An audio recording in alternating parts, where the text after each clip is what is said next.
तो हम बात राज्यसभा चुनाव की कर रहे हैं। 4 राज्यों में 16 राज्यसभा सीटें हैं जिनको वोटिंग के बाद जो है तय किया जाना है। और इसमें एआईएमआईएम ने लोकसभा सांसद जो है उन्होंने इम्तियाज जलील ने ट्वीट किया है कि बीजेपी को हराने के लिए महाराष्ट्र में हमारी पार्टी ने राज्यसभा में महाविकास अघाड़ी के उम्मीदवार को वोट करने का फैसला लिया है। महाविकास अघाड़ी में कांग्रेस और एनसीपी की सहयोगी शिवसेना के साथ हमारी राजनीति विचारधारा अलग बनी रहेगी। सोहित हमारे साथ हैं। सोहित, बताइए, इनके समर्थन के बाद अब जो कैलकुलेशन है वो क्या बनती है? जरूरत पूरी हो जाएगी महाविकास अघाड़ी की?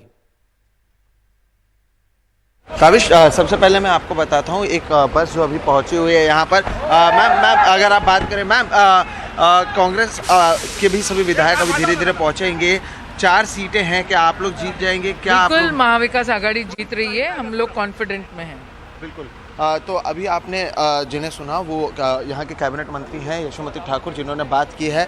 तो आप देखिए कि एक एक करके जो विधायक है वो पहुँचने शुरू हो रहे हैं। ये जो बस दिख रहे हैं आप, उसमें बीजेपी के विधायक जो यहाँ पर पहुँच रहे हैं, जिनसे हमने बात की है वो कैबिनेट मंत्री हैं, कांग्रेस की नेता हैं, यशोमती ठाकुर उनका नाम है, वो यहाँ पर पहुँचे हैं। तो सुबह से ही आप देखें कि यहाँ पर लोगों के पहुँचने का सिलसिला जारी है और यहाँ पर विधायक पहुँचने लगे हैं। तो इस सब के बीच जिस तरह से सुबह हमने देखा, एआईएमआईएम की ओर से ये ऐलान किया गया है कि उनके जो 2 विधायक हैं, उनकी जो वोट्स हैं वो जो 2 वोट्स हैं वो महाविकास आघाड़ी सरकार को देंगे। एआईएमआईएम का कहना है कि वो भले ही शिवसेना का समर्थन नहीं कर रहे हैं, लेकिन दोनों वोट्स वो महाविकास आघाड़ी सरकार को देने जा रहे हैं। तो इससे कहीं ना कहीं राहत की खबर ज़रूर महाविकास आघाड़ी सरकार के लिए है।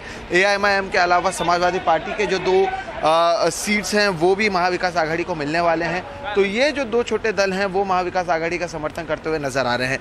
इसके अलावा आपको ये देखिए कि कल किस तरह से अदालत ने अनिल देशमुख और नवाब मलिक को मतदान करने का अधिकार नहीं दिया है।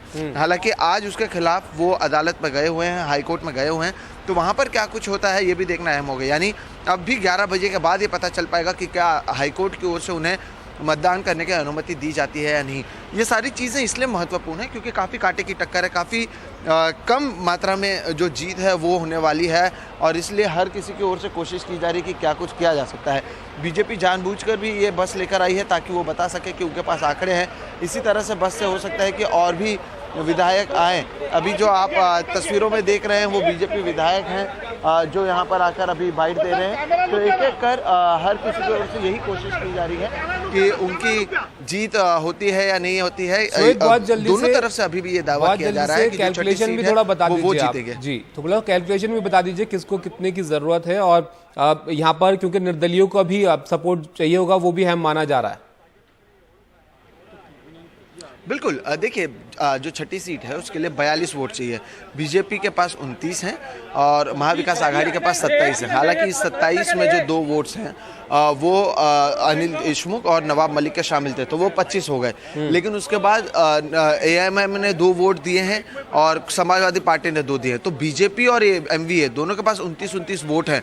उनको ज़रूरत है 42 वोट की। यानी ये जो 13 वोट्स हैं ये निर्दलीय विधायकों की ओर से आने हैं और इसलिए निर्दलीय विधायक काफ़ी महत्वपूर्ण हो जाता है। आप देख सकते हैं कि कितने कांटे की टक्कर है। एक तरफ सरकार में शामिल महाविकास आघाड़ी है जो 2019 में जिस तरह से आई थी, होटल पॉलिटिक्स हुआ था उनके सामने, उसी को बरकरार रखने की एक चैलेंज है। तो दूसरी तरफ बीजेपी है जो कोशिश कर रही है ये बताने के लिए कि महाविकास आघाड़ी में सब कुछ ठीक नहीं है।